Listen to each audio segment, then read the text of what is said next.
If you want to use shot creating moves like hop jumpers, spin jumpers, and fades to the highest ability, then you clicked on the right video. In today's video, I'm going to be giving y'all the best shot creating animation for every single type of shot creating move, along with some tips that are really going to help you abuse these moves and use them to the highest of their ability. And don't worry about the height of your build because I'm going to be going over the best shot creating animations for every single height. With that being said, let's go ahead and get straight into the best shot creating animations for 5'9" through 6'4" builds. So I'm on my 99 midi 5'9" build, and you can use all these animations I'm about to show if you are 5'9" through 6'4". And like I said, I am going over the best animations for every height, so this is not the only height that I'm going to go over, but we're going to go over this height first. So first up, we get the go-to shot. Now for go-to shot, I use Stephen Curry. Stephen Curry go-to shot is really glitchy. If you do this move, which by the way you do a go-to shot, you hold the right stick up while holding turbo. But the thing that makes this move so overpowered is, hold on, I'm gonna wait for the animation to play. That animation right there where the ball goes between the legs a few times, you can crab your defender pretty much every single time when you do this move. Now, if for whatever reason you cannot get Stephen Curry go-to shot, I would use Jalen Green. Now for dribble pull-up or fade, you gotta use Pro 2. Pro 2 is without a doubt the best fade in the game. It's so fast, so easy to time. But one thing I will say about this fade, you gotta look at your hands. You can't really go off timing. I have to look at my hands because it's so fast. Like, you have to look at your Q. By the way, the Q that I use is push. Now if Pro 2 is too fast for you, I would recommend using something like Devin Booker. Cameron Thomas is also a really good fade, but I would highly recommend getting used to Pro 2. It is a very glitchy fade. Moving on to spin jumper. Now, if you have it, Kyrie Irving spin jumper is one of the most insane moves I've used. This move is crazy. Such a fast spin jumper. You can see it on screen right there. You're gonna crab your defender, get an easy shot. I love doing this move, especially on my 99 midi build. It is so fun to do, and you only need an 87 midi or an 87.3 to get the move. But the kicker is you do have to be starter 4. So if you aren't starter 4, that is why you don't see the move. And if you are not starter 4, I would recommend just rocking with Pro. Pro spin jumper is really good. Now moving on to hop jumper, I recommend going with Kyle Lowry hop jumper. But yeah, Kyle Lowry for the whole package, you can do a lot more with this hop jumper. You can do a lot of glitchy moves. But if you actually like to shoot off of the hop jumper, Devin Booker creates so much space. It's very easy to time. You can't go wrong with either two of these choices. Moving on to post fade, I'm rocking with Pro 2. As a small guard, you can't really do post fades too much, but when you can, Pro 2 post fade is very easy to time. Post hop shot, you want to go with Devin Booker. Devin Booker post hop shot creates a lot of space, and it's kind of weird to shoot off of, I'm not gonna lie, but once you learn that timing and you look at your hands, it is very glitchy and it creates a lot of space, like I said. Now that I've shown y'all the best shot creating animations for 5'9" through 6'4" builds, I'm gonna move on to the next height, which is 6'5" through 6'9". Moving on to 6'5" through 6'9" shot creating animations. First up, we got go-to shot. Now for go-to shot, you want to equip Jalen Green. Jalen Green go-to shot is very smooth. There are some very good moves in this go-to shot package that create a lot of space. It's very easy to shoot off of. Moving on to dribble pull-up, like I said, Pro 2, best fade in the game. You can get it on all builds under 6'10", so I highly recommend using Pro 2. If you are not a fan of Pro 2, like I said, if it's too quick for you, you can try out Devin Booker, which is a very smooth fade and it's a little bit slower. Spin jumper, I recommend rocking with Pro. There aren't really any spin jumpers other than Kyrie Irving that I've found that are better than Pro. Don't overthink it. Pro spin jumper is still really good. Now moving on to hop jumper, Harrison Barnes hop jumper.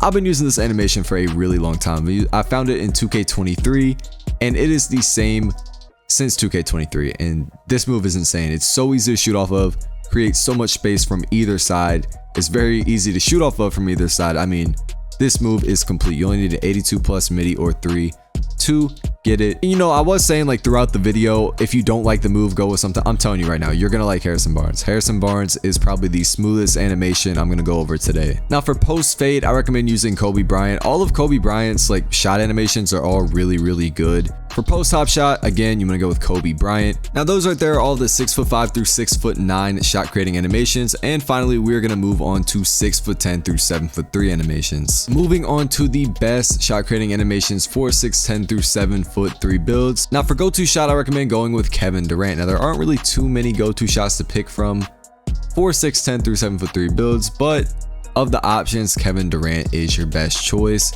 Really, all the Kevin Durant animations 4, 6, 10 through 7 with 3 builds are very good, but you do need an 87 midi or 3 to get this animation, and if you cannot get it, I recommend going with Pascal Siakam. Now moving on to dribble pull-up.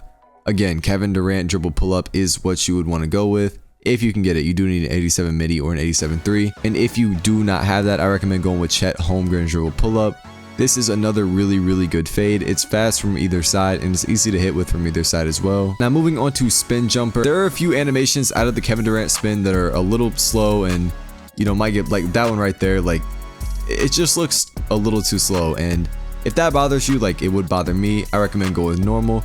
Normal looks to be the most well balanced spin jumper package. I would recommend going with this one.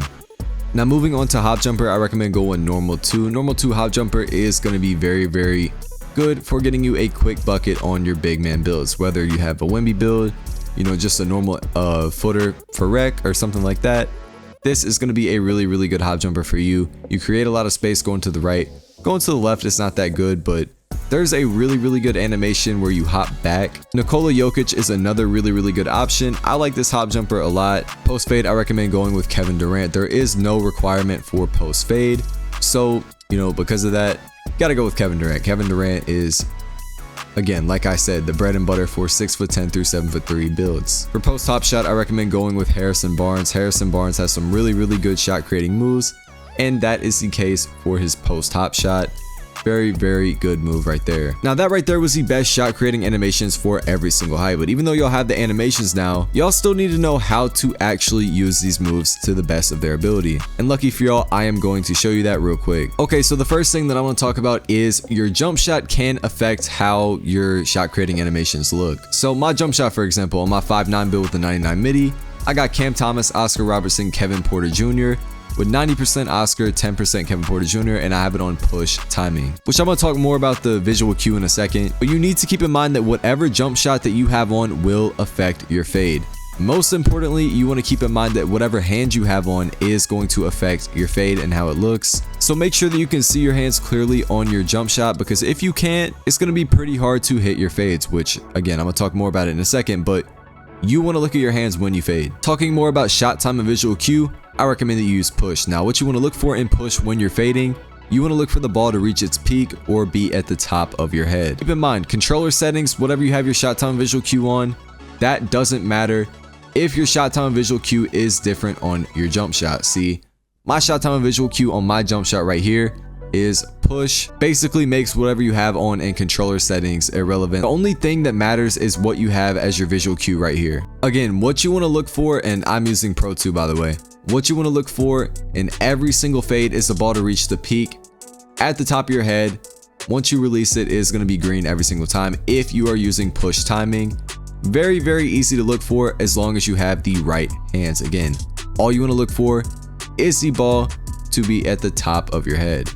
Now, another thing you got to keep in mind, you got to get your hot zones if you want to hit your shot creating type of shots more often. Now, this right here is what my hot zone chart is looking like on my 5'9" with a 99 midi. You see, I still got to get my hot zones in those two little, in that middle zone and that middle right zone. But I mean, as you can see, I got a hot zone pretty much everywhere else. And you need this if you want to hit consistently with hop jumpers, spin jumpers, fades, whatever it may be. You need hot zones to do that. Now, in terms of what badges you want to use in order to make your shot creating type of shots more often, you want to make sure you have mini marksman, shifty shooter, and deadeye on the highest possible. Really, every shooting badge plays a role except for set shot. Set shot is only for like catch and shoot type of shot. More importantly, shifty shooter, you want to make sure you have shifty shooter on the highest you can possibly get it. This badge really is for shot creating type of shots. If you read the description of the badge, improves the player's ability to successfully make off the dribble high difficulty jump shots. Off the dribble high difficulty jump shots are literally what the shot creating type of shot, like hop jumpers, spin jumpers, like those type of shots, those are off the dribble high difficulty shots. And finally, I want to go over how to do rhythm shooting in the shot creating shots. Now, I'm gonna go over this kind of briefly because the video is kind of already longer than I wanted it to be, but you can do a rhythm shot in literally any type of shot creating shot. You can do a rhythm fade. The way you do that, while running, flick the right stick up and then flick the right stick down. And you want to flick the right stick down once you see your cue. So like I have push, ball at the top of my head, flick the right stick down. I'm going to green it every time to do a rhythm hop jumper, which to do a hop jumper, hold R2, hold the right stick down. After you hold the right stick down to do a hop jumper, flick the right stick up.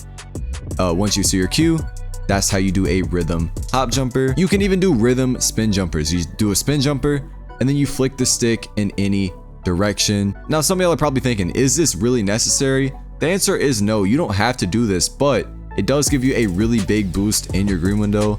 And I'm not gonna lie, with rhythm fading on my 99 MIDI build, I hit every contested. Once you master it, you are gonna hit a lot of crazy shots. It's not necessary, but it is a big help. Now that's pretty much it for the video. Thank y'all so much for watching. If you haven't already, I would really appreciate it if you could like and sub to the channel. We are on the road to 10K and we are so close. But with that being said, I'm gonna catch y'all in the next video.